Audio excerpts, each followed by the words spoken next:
tidak ada pengaruh ya. Nah, caranya sama. Nah, ini kan data kita tadi. Ya. Nah, apa tadi kalau yang uji T? MOS. Nah, cuma tambahannya X2 kita masukkan X1 dan X. Kalau tadi kan di sini cuma satuan. Sekarang semuanya masukkan ke independen. Nah, jadi X1 dan X2 itu kita pindahkan ke independen. Itu saja bedanya. Kalau tadi kan satu-satu. Kalau sekarang semuanya X kita masukkan ke sini, lalu klik OK. Nah, yang dibaca, kalau tadi yang kita baca kan koefisien ya. Sekarang yang bagian ANOVA yang kita baca. Kalau dia uji F, jadi shift-nya kita lihat.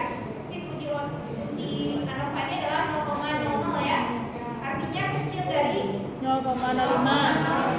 Nah, berarti kesimpulannya apa? H0 diterima, artinya ada pengaruh antara motivasi belajar, kehadiran terhadap nilai siswa. Itu saja bedanya. Nah, itu ujian kita ya, yang uji TUJF. Tapi yang kemarin kan sudah ada normalitas dan komoditas, sudah diajarkan SPSS-nya kan.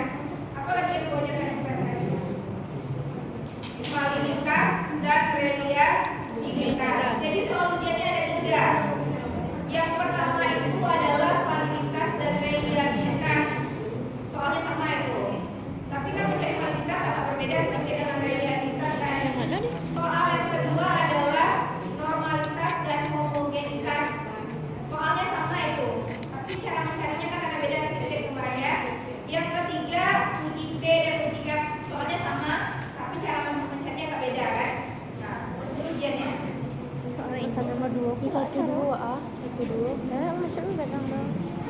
Nah, sekarang itu kita lihat tadi ya, mengingatkan Anda kembali mencari. Berarti sekarang uji TUJF ada pertanyaan? Sudah ya. Lanjut, Bu. Mau dicatat atau lanjut aja dulu? Lanjut dulu, Bu. Yang itu Jika sama aja intinya ya. Jadi langkah-langkahnya adalah buat H0 H1, lakukan ujinya dengan SPSS, lihat signifikannya besar atau kecil dari 0,05. Kalau dia kecil berarti H0 diterima. Buat kesimpulannya apa? Ya. Nah, lanjut lagi. Sekarang uji normalitas tadi ya. Uji normalitas kan sudah dijelaskan Ibu pertama kita terakhir. Nah, Ibu catat kembali. Tetap Ananda buat H0 H1 ya. Tentukan H0 H1-nya dulu. Apa soalnya? Nah, kalau kemarin kan H0-nya data berdistribusi normal, H1-nya data tidak berdistribusi normal. Jadi uji normalitas, uji homogenitas, H0-nya adalah data berdistribusi normal. Kalau H1 data tidak berdistribusi normal, kalau homogen berarti data H0-nya adalah data homogen, H1-nya data tidak homogen ya.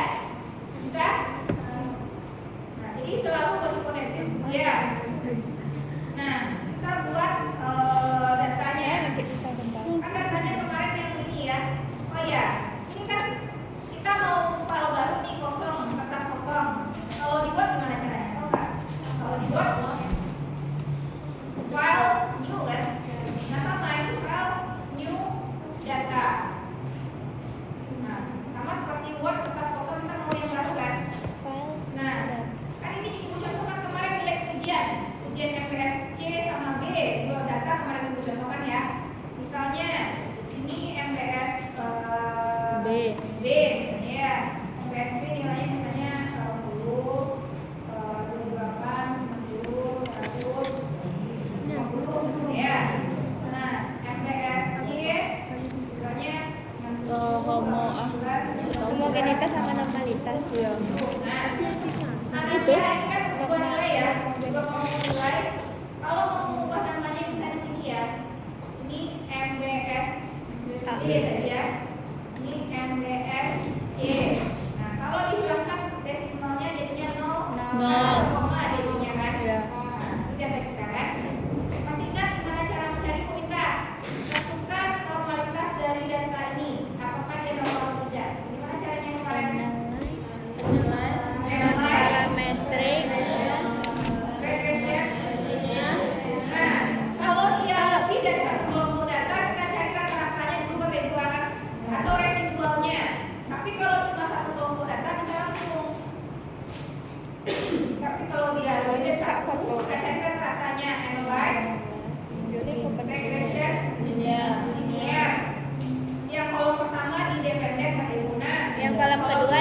pendek. Dia pendek, lalu klik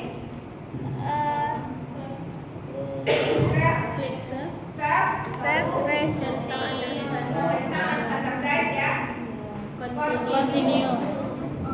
Oke. Nah, kan masih ingat tuh. Keluar Satu. ambil data kita tadi. Kan ini ya, ada tambahan residualnya Oke, kan. ini ya. Nah, baru kita uji normalitasnya. Masih ingat gimana caranya? Analyze Analyze non-parametric test. lalu Pindahkan nilai ke kanan. sampel KS. KS. Yang mana kita pindahkan? Pindahkan ke kanan. Ya, standardize ini ya.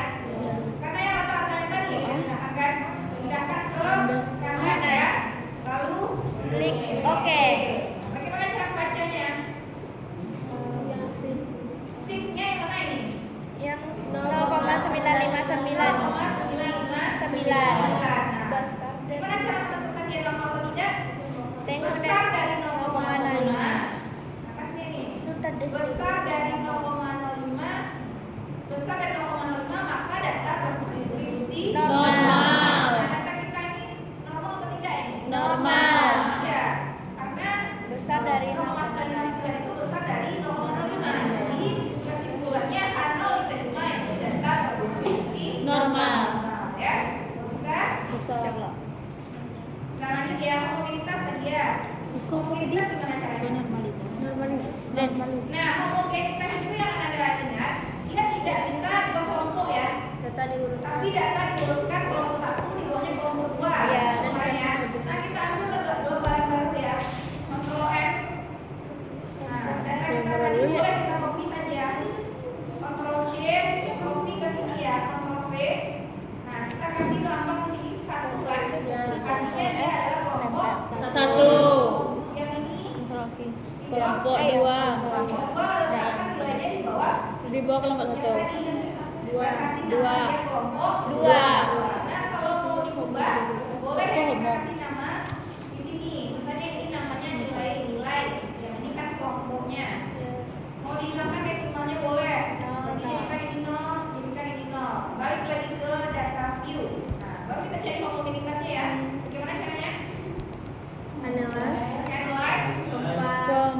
Compartment. One One way. way ANOVA.